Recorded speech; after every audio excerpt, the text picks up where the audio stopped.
All right, hello guys, welcome back to the channel. Thanks for joining me. In the last video, we were able to deploy three servers, identical servers. This is the servers we deployed, VMs here. You got WS Windows Server 2025, failover 1, failover 2, failover 3. We make them identical. We were able to basically give them all the specs we needed to. And then we actually went to our Nutanix cluster. We created a volume group. We created failover storage, 400 gigabyte. We also created quorum for 1 gigabyte. So for that, and you can see we attached the initiator to the server. And so same thing, we did the same thing here. So now what we need to do is we actually need to go ahead and actually configure the rest of the servers and then initialize the failover cluster role. So that's what we need to do. So first things first, before I leave the server, first server, you can see the disk we connected to iSCSI, and then we initialize the disk. The disk already connected, initialized. So if I go to iSCSI one more time, you'll see what I'm talking about. Actually, I already have it open. You can see this is the two disks we connected. They're good to go. Now we're going to go ahead and install the failover cluster role. Then we're going to move to the next server, do the same thing, and you know how it is, it goes. So we're going to hit next, next. We're going to go ahead and actually next. We're going to go ahead, click on failover cluster role. I'm missing it. There's a lot of server roles over here, and I'm missing that one. Let's come back here, and we're going to need to go ahead and actually take a look at it slowly. Failover cluster. Windows activation services, all those things, which is perfectly fine. But we don't need it right now for them. That's iSCSI file initiator. There you go. Here it is. Failover clustering. Add on the futures. Next, I'm gonna check this box, restart if needed, so we won't have to waste time on that. Next, we're gonna go back to the secondary server or one of the servers that's not already configured. We're gonna log in as a domain credential, and we're gonna connect to iSCSI initiator, and then we're gonna install the roles, and then we're gonna be moving on. And then this part of the video, it's like the victory lap. You shouldn't spend a lot of time on here, but you never know. So brace yourself when you're configuring anything. Nothing sometimes goes according to plan, but sometimes you also may have an issue with the Microsoft platform itself. So I'm super optimistic about this one. So I feel like we can do it, and I want us to do it. Let's come over here. All right, the server is loaded. We're gonna go ahead and do iSCSI first. We're gonna discover the same thing that we discovered already, which is our iSCSI initiator, and our iSCSI target and the discovery will be our 140.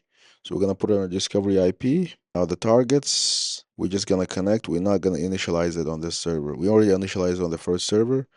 This is just gonna connect. Then we're gonna install add and remove role and features, or we're gonna hit new roles. This is actually FS2, so which is great. We're gonna go ahead and actually next on that. We're gonna do failover clustering, add, next, install. I didn't check the option to restart if needed, but we might need to do that later on.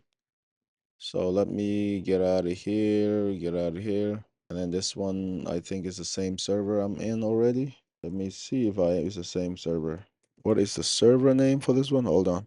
So this is FSO3. That was FSO2. That's perfectly fine. I got all my server mixed and matched right now, but right now I'm just gonna do it because the name of the Nutanix hasn't updated. So let's go ahead and do this real quick. So if you're not following or you're getting, I'm losing you here because we're doing so much things at once. I'm basically prepping all we have three servers in play here. We have three node cluster we're trying to set up, and we're trying to prepare all the clusters to have the same roles, same IP, same hardware configuration, which we did. And we're trying to add the iSCSI available for all the cluster. So that way, when the clusters are formed, they will be able to share that storage, the iSCSI storage together. So that's why we're doing this. So it's not a madman scientist, it's more of a methodological approach. This is where we're going to sit on and wait because this one actually, you can see the entire installation. All right, so it looks like the failover cluster rule, all of them should have it now. I'm going to go back to our main server. Let me close all of this except that one, so all of them got it. And this is WSFS1. This is the one that's connected. This is the one that got the storage mounted to it. So let's go back here and configure failover cluster management. We're going to click in here. Right now, we shouldn't have any cluster at all because we never formed the cluster. So we're gonna form the cluster. So right now it's empty. This is the dialog wizard. We're gonna click on create a cluster.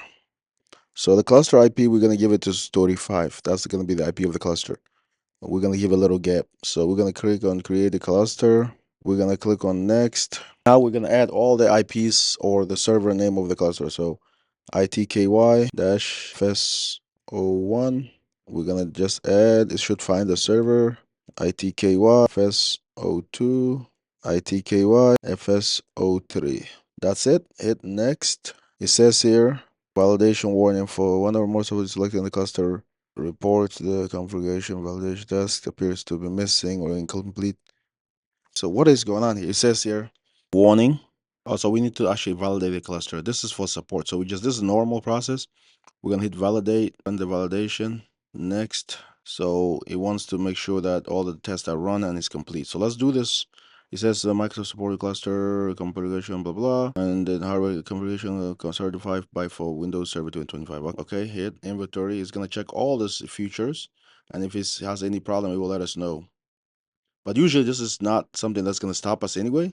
But we want to see how good we are. Are we actually in the compliance with Microsoft? Let's do the test and see how bad it is or how good it is. I believe it's gonna be good. Safe to say, and again, hate to be the broken record. Green means good in here. Red means bad. Yellow means warning. So just like Nutanix portal, so we want to get all green. If we get all green, then that means we did a phenomenal job on our preparation. All that video that you watched, the last video, was preparing the server to have the same specs, everything else. And if we did the right thing here, we should pass this. No problem. You take an exam, you study, you know what you're doing. You shouldn't even be faced by what the test is going to be about because you're not, a fluke. And you can see our exam result is showing to us that we're getting a lot of greens. Minimum, we should get B for this exam if this was a real exam because we prepared, we studied, we did what we supposed to do.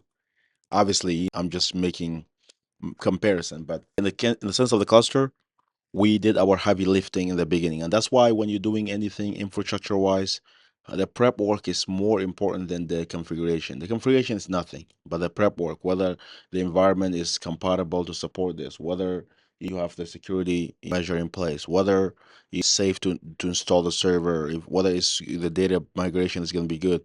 All that stuff comes down to the idea of preparing and being educated on spending the time. So that's why you saw us burning about an hour or so on the videos. Some of it may come through in the clip, some of it may be trimmed down. But the point of the matter is prep work is important when you're doing this. Otherwise, you're gonna run into an issue where things is not gonna work out. And that's why you can see in the beginning of the video, the last video, I did the driver installation, make sure that the cluster have the same driver. And that's because now we're able to validate and pass every test as they throw at us. I don't think we've failed one test yet. Could be wrong, but I haven't seen any red one or yellow one. All right, so we failed on the network communication. Why is that? Is it because our network communication did not? That's the only thing we failed on it. So I could go ahead and say node, if it's one, it's reachable from node if it's three, only one pair of the network interface. It is compatible that the network path or a single point of failure for communication within the cluster. Please verify the single. So this is fine. It's just saying that I don't have additional NIC. I only have one NIC, and this is okay because I don't have multiple NICs. It's just the facts. I only have one NIC, and that's why it's telling me that I need to prepare for that. If I don't have a high over failover, I don't have a highly available cluster if I don't have that compatible. But other than that, what do we fail on it? Everything's success, so we're good. We can do it. So we can hit finish. Now the cluster formation name. What's the name of the cluster? I'm just gonna call it ITKY file server cluster, FS cluster. IP address, I already said I'm gonna give it a 35. That's fine. We're gonna keep that promise. And I'm just gonna do FS cluster. So that's the name of it, FS cluster. And we're gonna hit next, and then it's gonna say this is the cluster. That's the name. Everything is gonna be added. This is gonna add all the eligible storage to the cluster. Hit next. It's forming the cluster right now. It's really, no matter how you say it, this is super fast. So it says a cluster completely formed. Now we can view the report. No more IE, at least. Microsoft got rid of IE on server 2025. Because if I see the IE again, that would have been like, what the heck? When is the IE gonna go away? So now I'm just gonna go ahead, continue. Let's take a look at our cluster report, and then we're gonna view the cluster. Let's get rid of that screen over here. So, okay, here's our cluster report. Cluster is formed. Node majority. We got a quorum. We got everything. We are good. It says here, cluster disk is not being considered for the disk witness because it does not have the accessible file system partition. So we do have issues over here, this 2 and this 1. So it's not considered disk witness. So we were having issues with our quorum, and we're gonna need to fix why we have that issue. So let's come over here. First of all, expand the cluster. Here's the roles, all this nodes in there, storage. We got a cluster disk online. That's the quorum though. So it looks good. I'm not sure what the problem is on there. So we're gonna come check it out.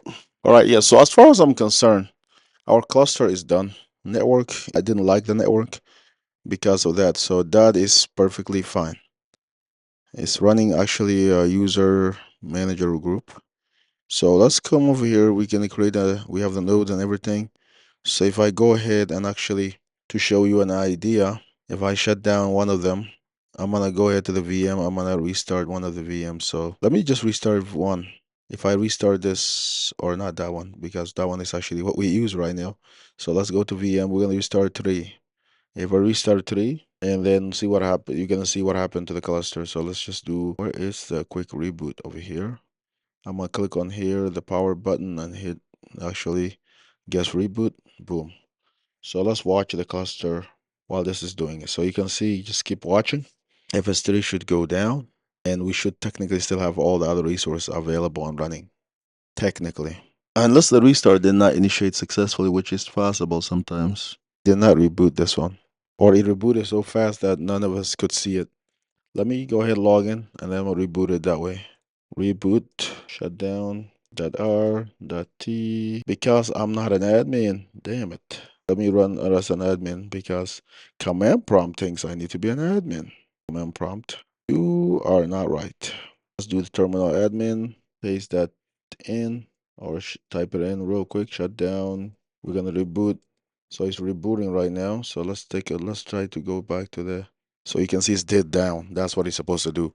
While it's down, the resource should be moved to the next nodes and nothing should go down. If we do DHCP server, we do DNS, we do anything, Hyper-V server, Hyper-V, failover cluster, whatever we do, is supposed to keep the resources up and running, and even file share, whatever, so that way we don't end up having to do it. So you can see join, they already rebooted, is completed. So that's how it is. Now let's do a role. We're going to configure a role, and that's it. That will be another video. So we're going to do that in the next video. But for now, you guys saw our cluster is deployed from scratch.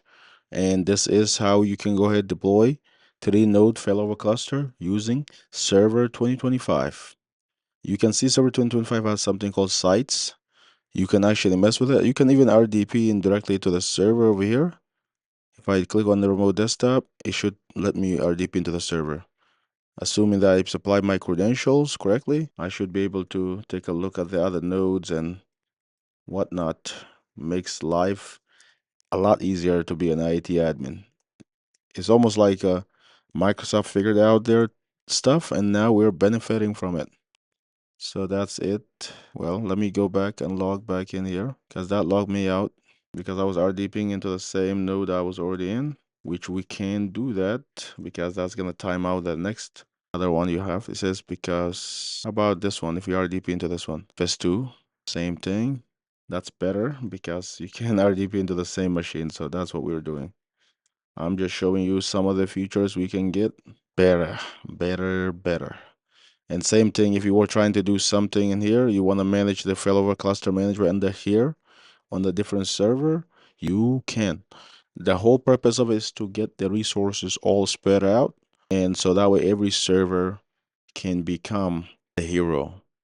We don't have any single hero. Everybody is a hero. Every server is important, but no server is heavily relied on. That's a cool part of it. So let me see more action. Application enable. I can add the cluster volumes, which we need to do that anyways. And I'm gonna do that. Shared volumes.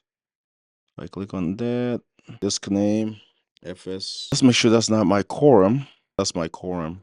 This is gonna be FS quorum, and then this is gonna be storage. This is FS storage Nutanix. Boom, that's better. We can add more disk obviously if we need to start to add more share, but right now I'm happy with the result.